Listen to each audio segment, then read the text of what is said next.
नमस्कार, पैसा बोलता है मैं आपका फिर से स्वागत है। मैं आनंद श्रीनिवासन। आमदनी 2 बार की होते हैं, 2 टाइप की होती है। एक तो एक्टिव इनकम है, एक्टिव आमदनी, जो आप काम करके, बिज़नेस करके कमाते हो। इसके लिए आपको बहुत परिश्रम करना पड़ता है, मेहनत करना पड़ता है और पैसा कमाते हो। जैसे आप आईटी कंपनी में काम करोगे या दुकान चलाओगे या गाड़ी चलाओगे या किसी कारखाने में काम करोगे या गवर्नमेंट के दफ्तर में काम करोगे, ये जब अपने परिश्रम और मेहनत से कमाते हो। और दूसरा टाइप का आमदनी है, वो है पैसिव आमदनी या पैसिव इनकम, जो आप न काम नहीं करेंगे तो भी पैसा मिलता रहेगा। जैसा आपने घर को भाड़ा में दे दिया, किसी सॉफ्टवेयर को लिख के दे दिया और उसमें रॉयल्टी मिलता रहेगा। जैसा एक सिंगर अपना एक वीडियो रिकॉर्ड करता है, यूट्यूब में जोड़ देता है और यूट्यूब से रेवेन्यू मिलता है। अगर आप बड़े सिंगर हो, म्यूजिक में अपना एल्बम रखते हो और जब भी कोई उसे सुनता है तो आपको आमदनी मिलता है। ये सब पैसिव इनकम का रूप है।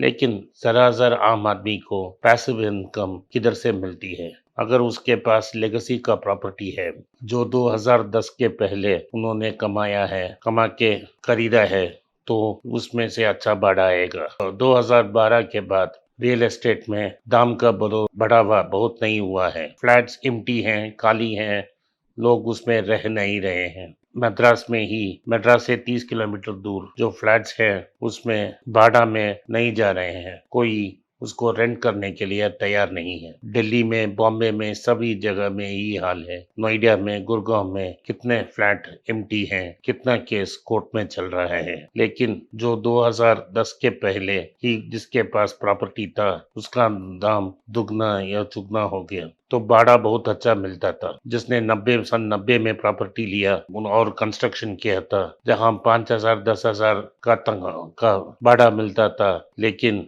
आज उसको 50,000 60,000 मिलता है। तो पहले आप अपना प्रॉपर्टी रख सकते हैं और उसे रेंट या भाड़ा में दे सकते हो। दूसरा, आपने पैसा कमाया, पैसा को किसी को इंटरेस्ट ब्याज में, सूद में दे दिया और रेगुलरली ले रहे हैं, तो ये एक पैसिव इनकम है। लेकिन अगर आपने बैंक को कर्जा दिया यानी फिक्स्ड डिपॉजिट में रखा, तो कोई सूद नहीं आएगा 5%। उसमें इनकम टैक्स 10% काट जाएगा और 4.5% ही मिलेगा। लेकिन इन्फ्लेशन या मुद्रास्फीति 7 या 8% में है। जो भी ऑफिशियल आरबीआई बोलती है 6%, उससे 1 या 2% ऊपर चल रही है, तो आपको नुकसान ही होगा। जैसा चक्कर चाय या पानी में घुल जाता है, आपका पैसा जो बैंक में है वो भी घुल जाता है और उससे कोई इस्तेमाल नहीं कर सकता है। जैसे आपके पास बैंक में 1,000 रुपया है और उस 1 साल बाद 1,050 रुपया मिलेगा, अगर टैक्स भी नहीं काटा। लेकिन तेल जो है, जो आप खाने पकाने के लिए इस्तेमाल करते हो, वो 85 रुपया में मिलता था,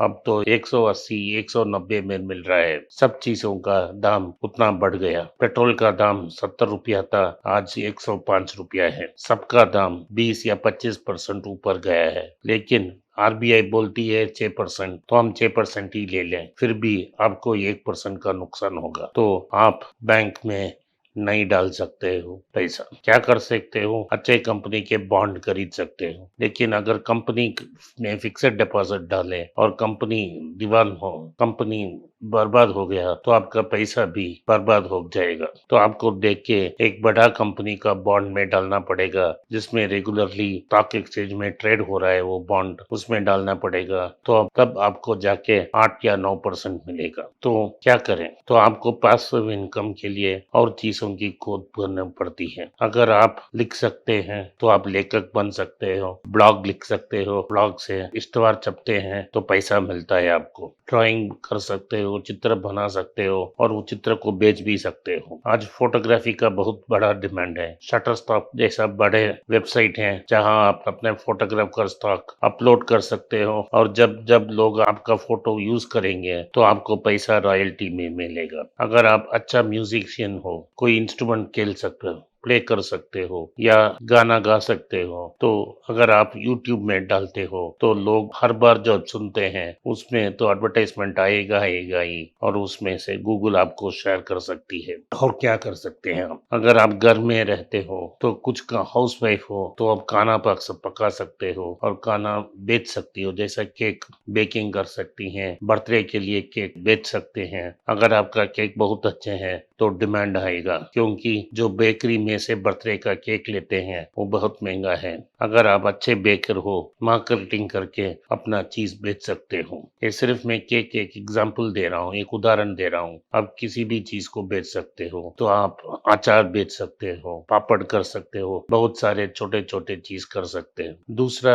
आइडिया एक नया जमाने का है, जो आप यूट्यूब चैनल कर डाल रहे हो या फेसबुक में आपके बहुत पहुंच है या इंस्टाग्राम में पहुंच है, तो आप अफिलिएट मार्केटिंग कर सकते हो। मैं अफिलिएट मार्केटिंग नहीं करता हूँ, लेकिन बहुत से यूट्यूब चैनल हैं जो अफिलिएट मार्केटिंग करते हैं। जब भी कोई आपके चैनल को देख के आपका कोड यूज करके उस सर्विस को इस्तेमाल करेगा या वो प्रोडक्ट खरीदेगा तो आपको कमीशन मिल सकता है। आखिरी, अगर आप सोशल मीडिया में इन्फ्लुएंसर हो तो आप भी खुद मॉडल बन सकते हो, ब्रांड इंडोर्समेंट कर सकते हो और पैसा कमा सकते हो। अगर आप छोटे इन्फ्लुएंसर हो तो छोटे छोटे ब्रांड को एंडोर्स कर सकते हो, या अगर बड़ा इन्फ्लुएंसर हो जैसा महेंद्र सिंह धोनी, तो आप बड़े ब्रांडों का जैसे आईटीसी की ईपी ब्रांड वो एंडोर्स करते हैं। ये 5-6 तरीके मैंने बोले हैं। ये बहुत महत्वपूर्ण है कि आप पैसिव इनकम बिल्ड करते जाएं। जब आप जवान हो, यंग हो, तंदुरुस्त हो तो आपको एक्टिव इनकम मिलेगा,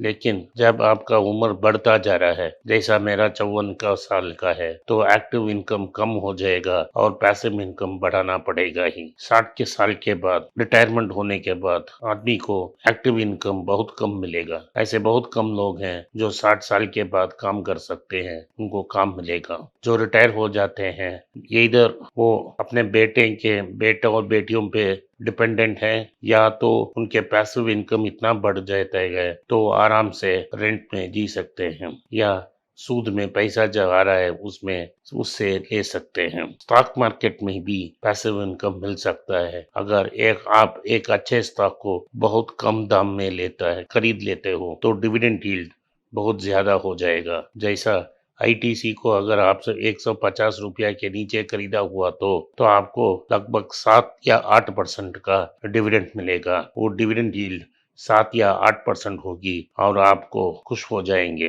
तो फिर से मैं ये बोलता हूँ, आपको पैसिव इनकम धीरे धीरे बिल्ड करना पड़ेगा। कितना जल्दी आप शुरू करेंगे उतना बेहतर है। धन्यवाद। नमस्कार, मेरा नाम आनंद श्रीनिवासन है और मैं एक पर्सनल फाइनेंस कंसल्टेंट हूँ। मैं 2 यूट्यूब चैनल चलाता हूँ पर्सनल फाइनेंस के बारे में। एक मनी पेज तमिल में है। मेरे बहुत से दोस्त बोले कि मैं हिंदी में एक चैनल शुरू करूं, तो मैंने एक पैसा बोलता है नाम का एक हिंदी चैनल शुरू किया है। मैं पर्सनल निवेश के बारे में ही बात करूंगा। आप उसको सब्सक्राइब करें, अपने दोस्तों को शेयर करें। अगर आप हिंदी नहीं जानते हैं तो पैसा करें। जो आपके दोस्त हिंदी जानते हैं उनको सब्सक्राइब करने के लिए आग्रह करें। धन्यवाद, नमस्कार।